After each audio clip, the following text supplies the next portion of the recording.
একটা চমৎকার খবর রাজশাহীর, কিন্তু এটি সম্ভবত রাজশাহীতে না, সারা বাংলাদেশেই ঘটছে।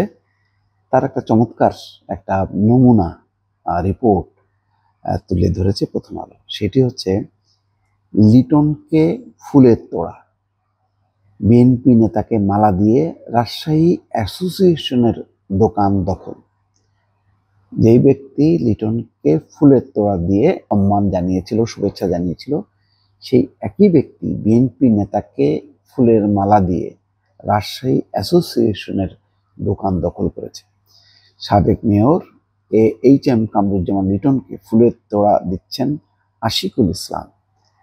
5ই আগস্ট সরকার পরিবর্তনের পর বিএনপি নেতা মাইনুল হককে ফুলের মালা পরিয়ে দিচ্ছেন আশিকুল ইসলাম। দেখেন দর্শক, এই যে ছবিটা দেখেন, আশা করি আপনারা দেখেছেন এবং এই রিপোর্টটাও পড়েছেন। তো এখানে কি, রাজশাহী জনকল্যাণমূলক সংগঠন রাজশাহী অ্যাসোসিয়েশনের ভবনে দোকান দখল করা হয়েছে। আওয়ামী লীগ সরকারের পতনের পর সংগঠনটির ভবনের দোকান এবং ভেতরের জায়গা দখল করে ভাড়া দেওয়ার এই অভিযোগ উঠেছে আশিকুল আলম ওরফে লিটুর বিরুদ্ধে।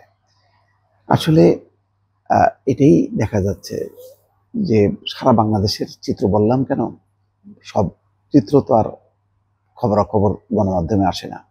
এই একটা দুইটা খবর দিয়ে আপনি বুঝতে পারবেন যে এটাই হচ্ছে দখলদার যারা, চাঁদাবাজ যারা, সন্ত্রাসী যারা, তাদের কিন্তু এই রূপ। তারা পাল্টে যাচ্ছে খুব দ্রুত গতিতে।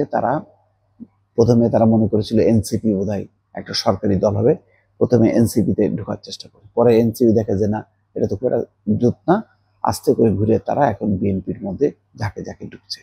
বিএনপির নেতাদেরকে একাধিকবার বলতে শুনেছি যে হাইব্রিড, মানে কাউকে ঢুকতে দেওয়া হবে না। কিন্তু ছলে বলে কলে কৌশলে, কারণ তাদের হাতে ক্ষমতা আছে, তাদের হাতে অস্ত্র আছে, তাদের হাতে অর্থ আছে। ফলে তৃণমূল লেভেলে এটা প্রতিরোধ করা, রোখা, এটা খুব কঠিন, অসম্ভব না। কিন্তু বিএনপির রাজনীতিতে কি তৃণমূল পর্যায়ে সেই ধরনের চরিত্রবান, আদর্শবান, সেই ধরনের ডেডিকেশন সেটা কি আছে?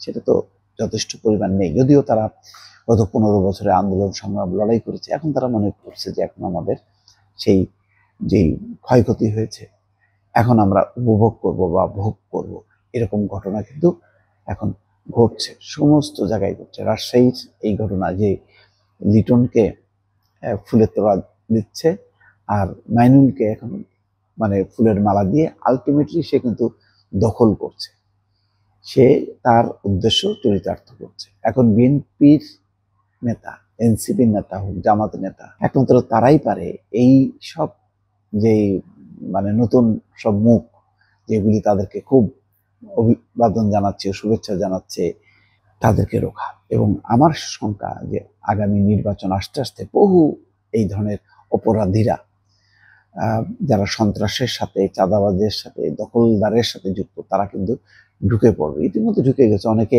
এখন মানে ভুলে গেছে মানে আওয়ামী লীগের কথা, তারা যে আওয়ামী লীগের সঙ্গে ছিল, এখন কত বেশি সে বিএনপি, কত বেশি জামাত, কত বেশি এনসিপি, সেটা প্রমাণ করার জন্য তারা চেষ্টা করছে। দর্শক ভালো থাকবেন, আল্লাহ হাফেজ।